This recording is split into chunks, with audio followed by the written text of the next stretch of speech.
हर हर महादेव। देवों का देव महादेव जी के चरण में प्रणाम करती हूँ, मेरा प्रणाम स्वीकार हो। माता गौरी पार्वती के चरण में प्रणाम करती हूँ, मेरा प्रणाम स्वीकार हो।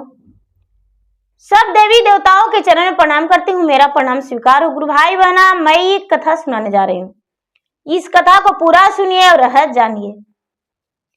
प्रेम से बोलिए शंकर भगवान की जय। हर हर महादेव, घर घर महादेव। गुरु भाई बहना, एक राजा थे और राजा साहब की 5 रानियां थी। राजा साहब कोई देवी देवता, कोई पूजा पाठ नहीं करते थे और राजा ऐसा राजा थे कि अपने गुरूर में, अभिमान में भरे रहते थे। किसी का बात को नहीं समझते थे, किसी को बात को उल्लंघन कर दिया करते थे। धीरे धीरे राजा का जीवन तो खुशहाली ही बीत रहा था, लेकिन राजा निसंतान थे। राजा का कोई संतान नहीं था, राजा का कोई गम भी नहीं था कि मेरा संतान नहीं। राजा को लगता था कि मैं तो 5 विवाह किया हूं और 5 विवाह और कर लूं तो मेरा 10 रानी हो जाएगी, क्योंकि 10 रानी हो जाएगी तो मेरा घर तो भरा रहेगा, मेरा संतान से क्या जरूरत है। लेकिन राजा के 5 रानी जो थी, तो बड़ी रानी से राजा बड़ी प्यार करते थे, सबसे ज्यादा। धीरे धीरे समय बीत रहा था। राजा साहब प्रतिदिन जाते थे जंगल शिकार करने के लिए और राजा साहब जंगल से शिकार मार के लाया करते थे। कोई पक्षी को मार कर लाया करते थे, कोई प्राणी को मार कर लाया करते थे, कोई जीव को। और राजा के रसोई में मांसाहारी भोजन बनता था। राजा की जो बड़ी रानी थी, कोई मांसाहारी भोजन नहीं करती थी। बड़ी रानी जो थी, राजा के बात से थोड़ी सी नाराज भी रहती थी, लेकिन रानी कुछ कर नहीं पाती थी, क्योंकि उसके पति परमेश्वर थे। एक दिन के बात है दीदी कि राजा साहब वन में गए शिकार के लिए, तो एक अंधी बुढ़िया बड़े प्रेम से कुछ लिख रही थी और लिखी हुई को मिटा रही थी। राजा साहब वन में गए और कहते हैं कि ए बुढ़िया अंधी, क्या उंगली चला रही हो, क्या बुदबुदा रही हो और क्या लिख रही हो, क्या मिटा रही हो। वो अंधी बुढ़िया कहते हैं कि अरे मूर्ख राजा, गुरूर राजा, अभिमानी राजा, तुम्हें दिखाई नहीं देता है कि किसी के भाग्य बना रहा हूं और किसी को भाग बिगाड़ रहा हूं, किसी का जोड़ी मिटा रहा हूं और किसी का जोड़ी बना रहा हूं। राजा बोले कि ए बुढ़िया अंधी, तुम कौन हो। माता कहते हैं कि मैं भाग लिखने वाली माता हूं, मैं दुनिया को भाग बनाती हूं और बिगाड़ती हूं, मैं भाग लिखने वाली हूं। राजा कहते हैं कि ए बुढ़िया बताओ, यदि तू मुझे नहीं बताएगी तो इस घोड़े के टप से तेरा शरीर को कुचल डालेंगे। बताओ, क्या मेरा विवाह नहीं होगा। किसके साथ तूने जोड़ी बनाई हो मेरा। माता कहने लगे, भाग्य माता कि सुनो, तुम मुझसे इतना बड़ा मजाक कर रहे हो तो तुम्हारा तो विवाह हो चुका है। राजा घमंड के चूर कहते हैं, धनवान राजा, अभिमानी राजा, कि बुढ़िया मेरा विवाह क्या तुम्हारे बेटी से हुआ है। जो कह रही हो, मेरा विवाह नहीं हुआ है, मैं तो कुंवारा हूं। माता कहते हैं, भाग्य माता कि अरे सुनो, जब ऐसी बात है तो तुम्हारा जो बेटी होगा उसी से तुम्हारा ब्याह होगा। राजा कहते हैं, चलो बुढ़िया, मेरा बेटी से मेरा ब्याह कैसे हो सकता है, मैं तो निसंतान हूं। माता कहते हैं कि अरे तूने तो बोला कि मेरा ब्याह ही नहीं हुआ, तो निसंतान कैसे हो गया। क्या तुम्हारा ब्याह हो गया है? राजा ने स्वीकार किया। राजा का अभिमान तुरंत पांव के तले जमीन पे आ गया और राजा का लगा कि अरे यदि ऐसा हो जाएगा तो अनर्थ हो जाएगा।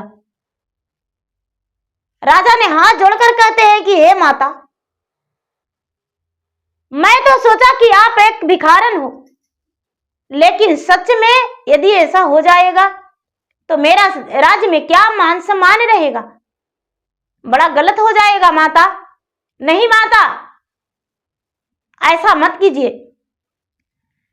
माता भाग्य माता दिखाए कि देखो मैंने तुम्हारे भाग्य में लिख दिया हूं कि इस राजा कुकर्मी राजा को उनके ही पुत्री से इसका विवाह होगा। अपने हाथों उसका मांग सजा के दुल्हन बना के और अपना घर ये राजा ले जाएगा। राजा जो थे शिकार नहीं किए, घर लौट आए। दीदी उदास मन से राजा राजमहल के अंदर जाने लगे। बड़ी रानी देखी। बड़ी रानी प्रभाव कहती है कि हे स्वामीनाथ, आप शिकार करने गए लेकिन कोई शिकार नहीं लेकर आए, क्या आज आप बिना शिकार का भोजन कर लेंगे? कहने लगे राजा कि अरे क्या बताऊं प्रभा, आज तो मेरा दिन बड़ा दुखी है। कैसे? अरे मैं वन में गया और मेरे साथ ऐसा ऐसा हुआ। बड़ी रानी कहती है कि स्वामीनाथ मैं क्या बताऊं, मैं तो आपसे छिपा रखी थी। मैं 6 मास के आपके बच्चे का गर्भ है मेरे पेट में और 6 मास हो गया है। राजा कहने लगे कि सुनो रानी, जब तुम्हारा पुत्र होगा तभी इस राजमहल के अंदर रहना, और नहीं तो यदि पुत्री हो जाएगा तो उसे 7 खंड करके और आंगन में गाड़ देना। इतना कह के राजा अपने नगर छोड़ दिए और नगर छोड़कर राजा दूसरे देश चले गए। कहने लगे जब मर्जी होगा तब आ जाएंगे। दीदी राजा अपना नगर छोड़ दिए और छोड़कर चल दिए। रानी जो थी वो गर्भवती थी। धीरे धीरे समय बीतते बीतते रानी का ओद्र से 9वां महीना हो जाने के बाद एक सुंदर सी कन्या जन्म ली। जब सुंदर सी कन्या जन्म ली दीदी, तो सूरज का रोशनी के प्रकार थी। जैसे लग रही थी कि वो तो सूरज का कला निकल रहा है, उसका रोशनी जल रहा है, उस तरह वो देखने में बड़ा सुंदर थी। रानी पुत्री को देखकर बड़ी उदास हो गई, उसका दिल धड़कने लगा और झट से अपने मुंह बोली दासी को बोली कि अरे बहन तू मेरा बात मानो। मुंह बोली दासी बोली, अरे क्या बात है रानी साहब, आप क्या कह रहे हैं? मेरा बच्चे को जाओ अपने ही हाथों 7 खंड कर देना और 7 खंड करके और बच्चे को जमीन में गाड़ देना और तू वापस चली आना। तुम्हें हम सोने का सिक्के मोहरों से पूरा थैली भरा देंगे। ठीक है। जो दासी थी दीदी, दासी बच्ची को ले ली और बच्ची को लेकर एक हाथ में तेगा ले ली और घर से चलते चलते चलते चलते चलते चलते नदी का किनारे चल गई। नदी का किनारे चल गई दीदी। नदी का किनारे जाकर और बच्चा को सोची कि यहां 7 खंड करने में तो मेरा इस बच्चे का रक्त शरीर में साड़ी में छींटा पड़ जाएगा और मैं इसका बच्चे का रक्त से मेरा वस्त्र भींज जाएगा और लोग मुझे हत्यारन कह के और ईंट और पत्थर से मारने लगेंगे। हो सकता है किसी ने देख लिया तो मेरा भी प्राण 7 खंड के बदले 14 खंड मेरा शरीर को कर देंगे। नहीं, इस बच्चे को हम नहीं काटेंगे। नहीं नहीं। दीदी बेचारी जो मुंह बोली नौकरानी थी, वो क्या की कि थोड़ी सी गड्ढे खोद दी और गड्ढे खोदकर और बच्चे को ढक दी। जीता बच्चा के, जीवित बच्चा के, बच्ची के खोद के ढक के दीदी, और नौकरानी घरे आ गई। घरे आते ही दीदी एक बंदरा एक बंदरिया दोनों आपस में झगड़ा कर रहे थे। बंदरा और बंदरिया झगड़ा कर रहे थे दीदी। झगड़ा करते करते उसी नदी के किनारे चल गए और बंदरिया जो थी, बंदरिया उसे जो ऊंचा था बालू और बच्चा ढका हुआ था दीदी, तो बच्चा तो जीवित था लेकिन बच्चा बेहोश हो गया था। बंदरिया का हाथ उसमें लग गया दीदी और बच्चा निकल गया। बच्चा निकल गया दीदी तो बंदरिया जो थी सोचती कि हे भगवान, किसका बच्चा हो सकता है? कौन ऐसे कर दिया है? ये बच्चा तो मरा नहीं है। हे भगवान, भगवान से कहती कि हे भगवान, मैं तो एक जानवर हूं, लेकिन मेरा दूध यदि इस बच्चा के मुख पे गिर जाता 2 बूंद, मेरा भी तो छोटा छोटा बच्चा है, तो ये बच्चा होश में आ जाता है, बच्चा जीवित है, इसका सांस चल रहा है। बंदरा से कहता है कि हे जी देखिए ना, ये बच्चा जीवित है और किसी ने बच्ची को जन्म देकर ऐसे गाड़ दिया है नदी में। दीदी भगवान बंदरिया के पुकार सुन लिए दीदी। बेचारी जानवर थी, वो भगवान की पुकार सुन लिए और बंदरिया जो थी अपना छाती उसमें लगा दी और बच्चा के मुख में दूध चल गया। बच्चा के मुख में दूध चल गया दीदी और बच्चा जो थी आंखें खोल दी। अब आंखें खोल दी तो बंदरा और बंदरिया हट गई कि भाई हट जाएंगे, कोई इंसान आएगा तो इसे लेकर चला जाएगा। दीदी हटते ही एक कुम्हार और एक कुम्हारिन दोनों मिट्टी लाने गए थे। मिट्टी लाने गए थे दीदी, तो कुम्हार का बड़ा जोर से प्यास लगा और नदी में पानी पीने चले गए। जब नदी में पानी पीने गए दीदी तो देखते हैं कि एक बच्चा है। बच्चा आंखें खोल खोल कर इधर उधर देख रहा है। कुम्हार अपने पत्नी को आवाज दिए कि सुनो प्यारी, जल्दी में नदी के पास आ जाओ। कुम्हारिन जो थी बेचारी निसंतान थी, बांझन थी दीदी, उसका कोई संतान नहीं था। ओ बोली कि क्या बात है स्वामी, आज बड़े खुश दिखाई दे रहे हैं नदी में और मुझे पुकार रहे हैं। कुम्हार बोले अरे प्रिय जल्दी से मेरे पास आओ। कुम्हारिन और कुम्हार दोनों उस बच्चे के पास गए। बच्चा जीवित था। कुम्हारिन गोद में उठा ली। कुम्हारिन गोद में उठाकर कहती है कि हे भगवान, आज तो मुझे आप बहुत बड़ा तोहफा दे दिए, इससे बड़ा भला मेरा क्या हो सकता है खुशी। हम इस बच्ची को पोस पाल के बड़ा करेंगे और मेरा जीवन का खुशी रहेगा। अब ये मेरा बच्चा है। कुम्हारिन जो थी उस बच्चे को गोद में लेकर आंचल से छिपा के और नदी से आके बाहर पूरा कस के रोने चिल्लाने लगी। रोने चिल्लाने गरजने लगी। लोग कहने लगे कि भाई क्या हुआ? अरे मेरा बच्चा जन्म लिया, मेरा बच्चा जन्म लिया, कोई तो मेरा मदद करो, कोई तो मेरा मदद करो, मेरा चलने का दम नहीं। मैं तो 1 घंटे से नदी में लौट रही थी और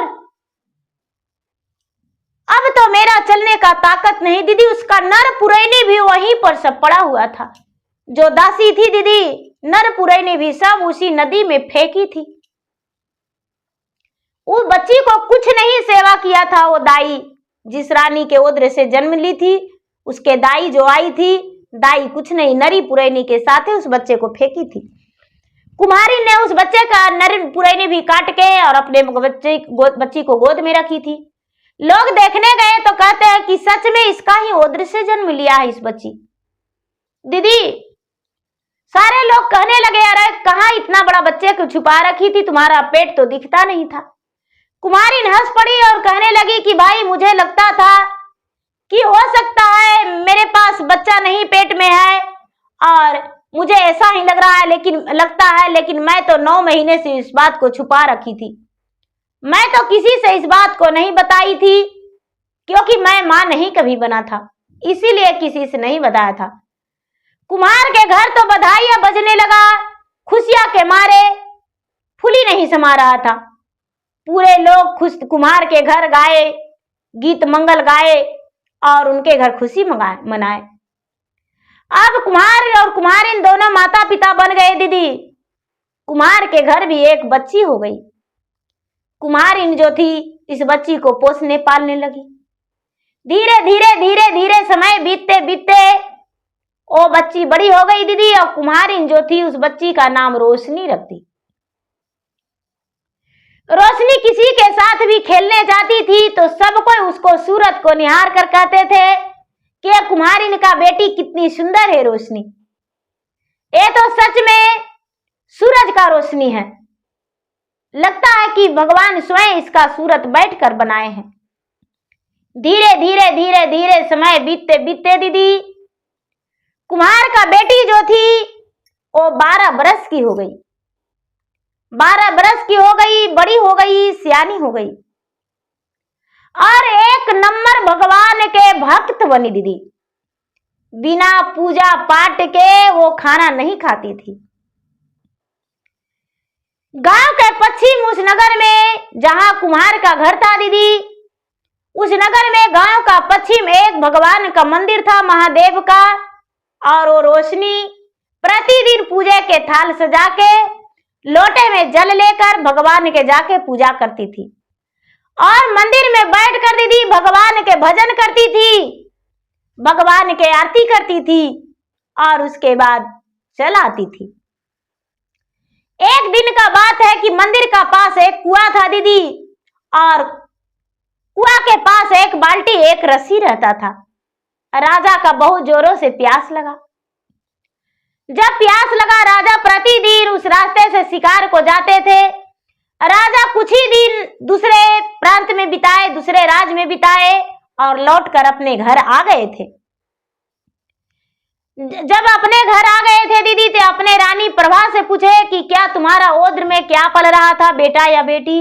तो प्रभा बोली कि हे स्वामीनाथ, मेरा ओद्र में तो आपकी कन्या थी और मैं उसे 7 खंड करवा के अपने दासी के हाथों गड्ढे में दबा दिया हूं। राजा को दिल में तसल्ली हो गया था कि अब तो मेरा कोई खतरा नहीं। राजा खुशी से जी रहे थे और सुखी से रह रहे थे, लेकिन राजा को यह पता नहीं था कि उस बच्ची जीवित है। जो भाग्य माता ने लिखा है वो कभी नहीं मिट सकता। दीदी अब होता है क्या, आगे आगे देखिए। राजकुमारी कुमार की बेटी, जो कुमार के बेटी थी कुमारिन की, वो पूजा कर रही थी और बड़े सुंदर से भगवान के भजन कर रही थी दीदी। राजा उस कुएं के पास गए, पानी पिए और उसका मीठी सोरीली आवाज सुनकर राजा का कलेजा जो था कोमल कलेजा में बैठ गया उस आवाज।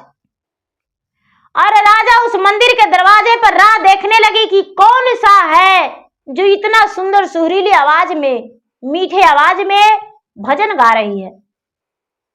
जब मंदिर से रोशनी निकली तो राजा को तो आंखें भौचक्के रह गया। राजा तो बिल्कुल उसका सूरत देखकर और तड़पने लगे। इनका मन में कुछ अरमान जागने लगा और इसका मन में ख्याल आने लगा कि मैं इस कन्या से यदि ब्याह कर लेंगे तो मेरा जीवन संवर जाएगा और इसके ओद्र से संतान तो अवश्य होगा। मैंने 5 ब्याह किया हूं लेकिन मेरा एक भी संतान नहीं। लेकिन लगता है कि संसार में इसका जैसा कोई सुंदर सुशील लड़की नहीं होगा। राजा अपने राजमहल लौट आए और अपने मंत्री से बोले कि हे मंत्री जी, एक कन्या को देखी हूं जो मेरा दिल में समा गया है और मेरे मन में बैठ गया है। मैं उससे विवाह करना चाहता हूं। मंत्री बोले, हे राजन, आपकी बातों मेरे से लाखों ऊपर। उस लड़की का तो पता हम बताएंगे। क्या वो लड़की प्रतिदिन मंदिर आती है? तो हाँ।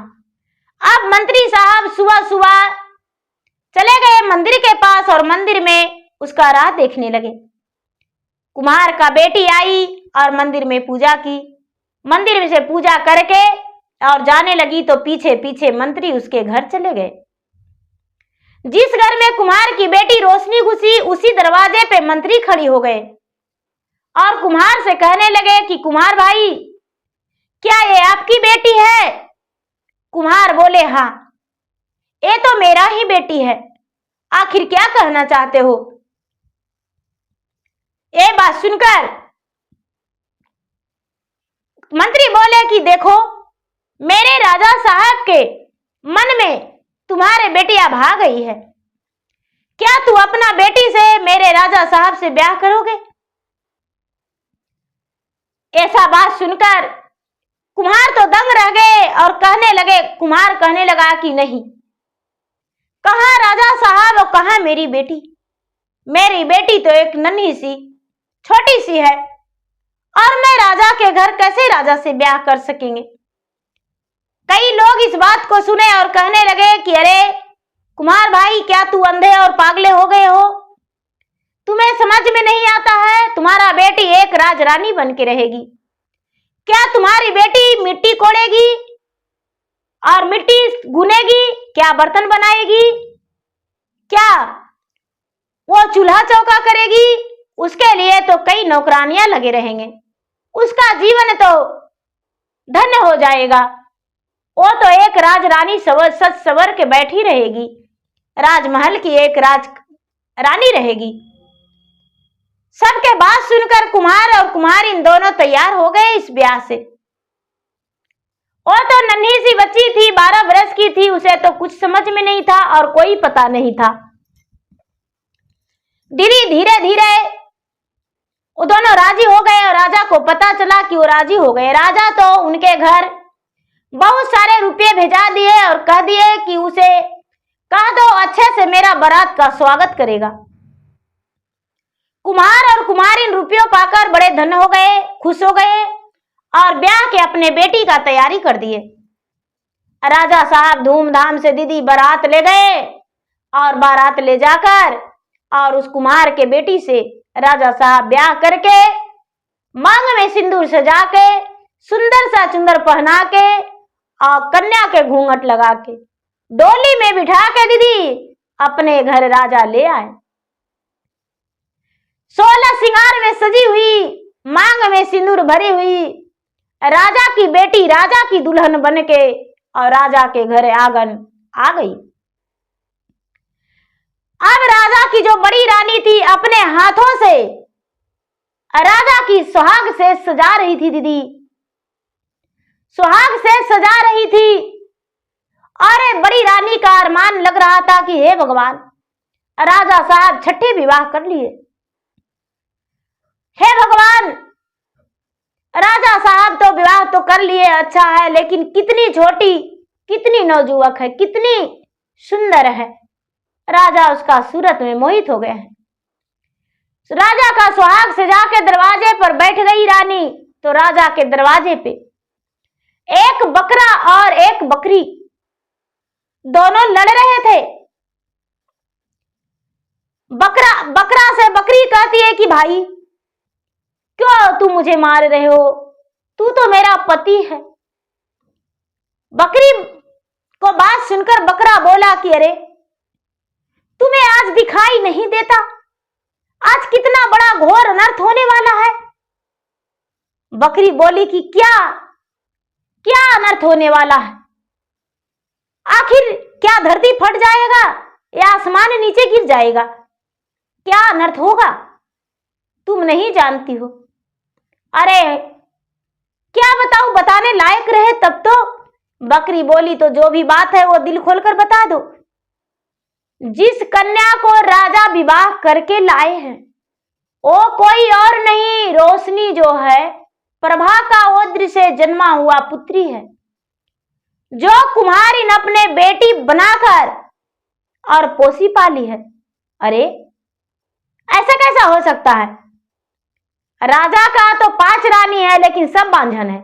नहीं, तुम नहीं जानती हो, राजा साहब की जो पत्नी प्रभा है उसका ओद्र से एक कन्या जन्म लिया था और रानी ने उसे मार के 7 खंड करके जमीन में दबाने के लिए बोली थी, लेकिन दासी अपना जान बचाने के लिए उसे 7 खंड नहीं की, जीवित ही बालू में दबा दी और एक बंदरा और एक बंदरिया दोनों आपस में लड़ते लड़ते उस बच्चे को बाहर निकाल दिए और कुम्हार इन दोनों उसे पोस लिए हैं। बंदरिया ने भी उसे दूध पिलाई है। इतना ही में बंदरिया भागती फिरती दौड़ती बकरे और बकरी के पास आकर कहती है कि हाँ बहन, ये सत्य है, मैंने इस बच्ची को सत्य में अपना सच है कि दूध पिलाया हूं। ये बच्ची जो है बालू में थी और मेरा तो जान तड़प रहा था कि मैं उस बच्ची को कैसे बचाऊं, लेकिन गांव में आने में डर लग रहा था। कुत्ते के डर से मैं कुम्हार के घर भी नहीं जा पहुंचा और आज अनर्थ होने के लिए बचाने के लिए मैं राजा के घर भागते भागते आ रहा हूं। और मैं किससे बताऊं, मेरा बात कौन सुनेगा? राजा की बड़ी रानी प्रभा सब सुन रही थी। दीदी बकरा जो है वो कहते हैं कि हे भगवान महादेव, मैं ये सब जानकर बड़ी गलत महसूस कर रहा हूं भगवान, मुझे गूंगा बना दो। अब ये सब समझ मेरा दिमाग में नहीं आया, ऐसा बना दो। दुनियादारी से कोई मतलब नहीं, खाना पीना ही मेरा सबसे बड़ा धर्म रहे, मेरा किसी के बारे में कुछ नहीं जानना चाहिए। हे भगवान मुझे ऐसा बना दो। बकरी है वो जो कहती है कि हे भगवान, हे महादेव, आप 3 लोग को रखवाली करते हैं, मुझे ऐसा बना दीजिए कि बस इतना ही मेरा रहे कि ये मेरा बच्चा है, मैंने इस बच्चा को जन्म दिया है, लेकिन वो बच्चा कहां गया, क्या हुआ, कौन है, वो भी मेरा मतलब नहीं रहे। ऐसा मेरा बना दीजिए, गूंगा बहरा सब बना दीजिए। बंदरिया जो है वो कहती है कि हे भगवान, मुझे ऐसा प्राणी बना दीजिए कि मैं बेजुबान हो जाऊं, मैं जो बोलूं जो कोई भाषा भी नहीं समझ पाए और मैं अपना खाने पीने से ही मतलब रखूं, मैं किसी का बात किसी से ना बता पाऊं और मुझे कुछ चीज का भी ज्ञान नहीं रहे, ऐसा बना दीजिए। दीदी उसी क्षण गूंगा हो गया, जो बकरी थी, बकरा था, बंदरिया बेजुबान हो गए, आई हुई करने लगे, म्याऊं माऊं करने लगे। बड़ी रानी ये बात सुनकर और झट से महादेव के मंदिर गई और महादेव से जाके विनती करती है कि हे भगवान, हे महादेव, ये अनर्थ कैसे रुकेगा, ये अनर्थ कैसे रुकेगा? पार्वती से कहती है रानी कि हे माता, आप तो एक माता हैं, इतना बड़ा अनर्थ हो गया, अब राजा उस लड़की के साथ सुहाग रात मनाएंगे और उसके ओद्र से बच्चे जन्म लेगा।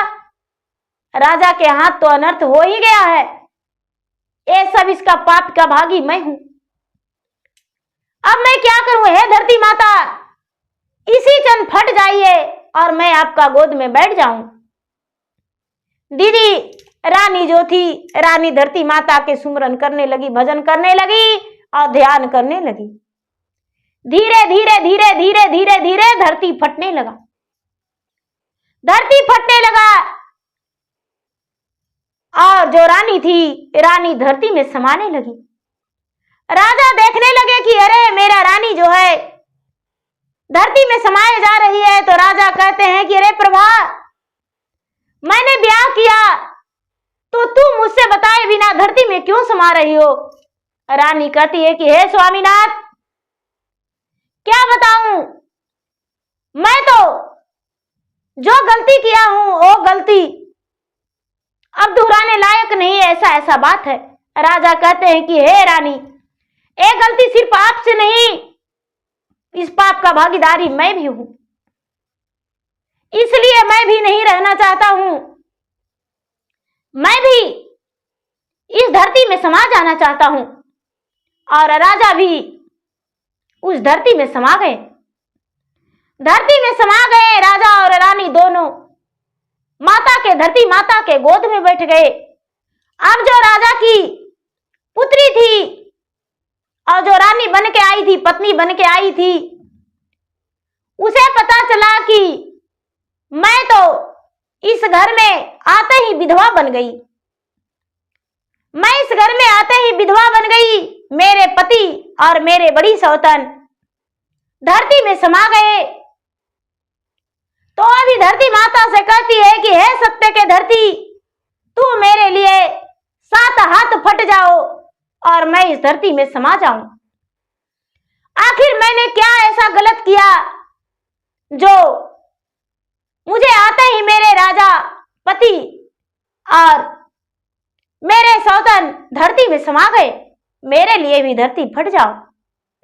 दीदी, राजा की जो बेटी कहिए या तो पत्नी कहिए, उसके लिए भी, रोशनी के लिए भी 7 हाथ जमीन फट गया दीदी। और जमीन फटने के बाद धरती में से आवाज निकलता है कि रोशनी, तुम्हें जीने के लिए धरती पर जगह नहीं, तू जल्दी से धरती में समा जाओ, क्योंकि तेरा मांग में सिंदूर तुम्हारे पिता ने डाला था, तुम्हारा पिता का हाथ का भरा हुआ सिंदूर ये है, इसीलिए ऐसा दोबारा कोई ना कर सके, अनर्थ नहीं हो जाए, इसीलिए तुम्हारे माता और पिता को जानकारी हुआ। और वो तुम्हारे माता पिता थे, धर्म का पिता नहीं।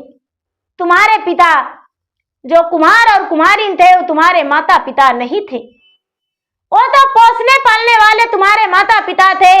और ये जो राजा और रानी असली माता पिता थे। जो डर था वही हुआ, तुम्हारे लिए डर था। भाग्य माता ने राजा को श्राप दिए थे और वही श्राप के कारण रानी ने अपने बच्चे को मार डालने को बोली थी, लेकिन ऐसा हुआ नहीं, तू जीवित रह गई। तू जल्दी से मेरे गोद में बैठ जा। जो रोशनी थी सारी बात सच्चाई जानकर धरती माता के गोद में बैठ गई और तीनों प्राणी एक ही दिन कुछ ही क्षण में अपना प्राण को त्याग दिए, धरती माता को गोद में बैठ गए। राजा का तो श्राप पड़ गया, लेकिन उसके साथ जीवन नहीं बिता पाए। वो जो लड़की थी, लड़की कलंकनी नहीं बनी, कलंक होने से बच गया। राजा एक बहुत बड़ा अपराध करने से बच गए। तो दीदी, जो भाग्य माता ने लिखते हैं वो भाग का लिखा कोई नहीं बदल सकता, भाग का लिखा कोई मिटता नहीं। तो दीदी, मेरा वीडियो अच्छा लगे तो मेरा वीडियो को लाइक करें, शेयर करें। चैनल पर यदि नए हैं दीदी तो चैनल का सब्सक्राइब करें, बेल आइकन घंटी को दबाएं, जो कि मेरा वीडियो का नोटिफिकेशन सबसे पहले आपके पास जाए और आप मेरा वीडियो को सुन सके, देख सकें।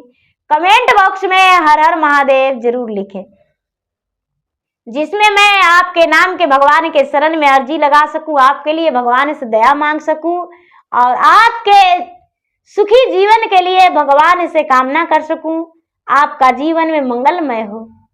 तो प्रेम से बोलिए शंकर भगवान की जय। हर हर महादेव, घर घर महादेव।